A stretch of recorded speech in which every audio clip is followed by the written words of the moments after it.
Welcome to Viaggi Stramiagolosi, the podcast that makes us discover the world through really special eyes.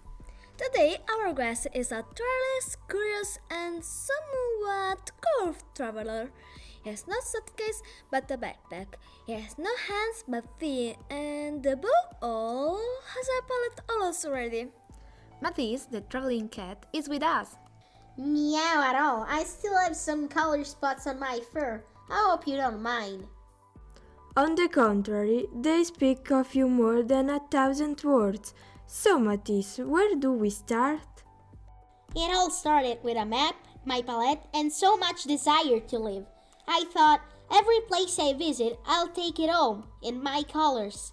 What about the first stage? Florence. I walked through the street where every stone tells a story. The cathedral stood before me, imposing. I greeted Dante, at least his bust, and stopped in front of the Venus and the Spring by Botticelli.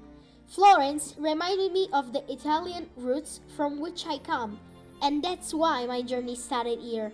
So you can say that you started with a heart full of art and history. And then you pointed north.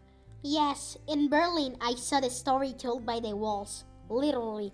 I touched the colors remains of the wall, crossed the Brandenburg Gate and observed the Bundestag with its glass dome. Then, in the museum, the Gate of Vista looked like a piece of blue sky set in another era. A city that doesn't forget, but looks ahead. Exactly. After Germany, did you choose France? Yes, Paris greeted us with the warm smell of croissant and steaming coffee. I had breakfast in typical bistro, then went to the Louvre to say goodbye to the Mona Lisa. The Eiffel Tower was very high. I looked at it below, and for a moment I imagined going up there. But cats and heights don't always get along. Paris is a bit of a living picture, isn't it? Yes, and every road looks like a brush stroke. Then you went into the London fog. Fog and charm. I heard the chimes of Big Bang, crossed the Tower Bridge, and watched the red buses that rushed. In front of Buckingham Palace, I imagined myself as a little cat keeper.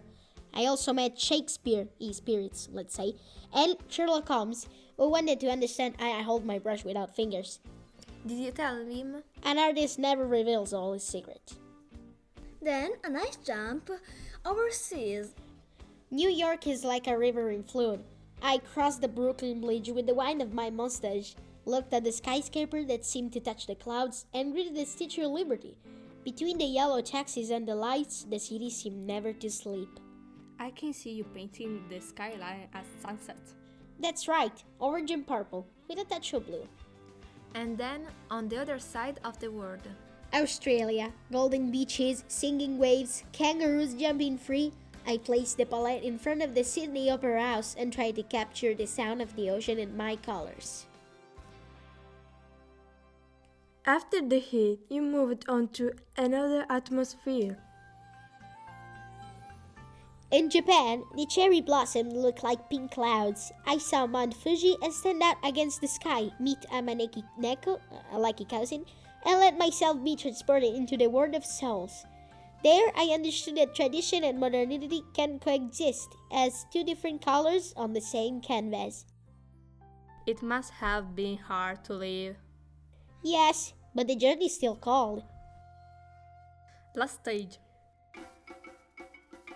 South Africa. Between acacia trees and an immersive sky, I saw monkeys jumping through the branches, elephants advancing slowly and safely, the face of Nelson Mandela talking about freedom, a tribal mask, and the Versterker monument reminded me of how deep the country history is. And finally, you came back. With unkempt hair, colored paws, and a earth full of memories, every stain is a stage, every brush a meeting.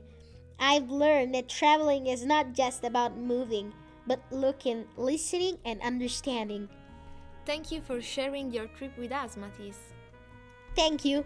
Now I think I'll take a long nap.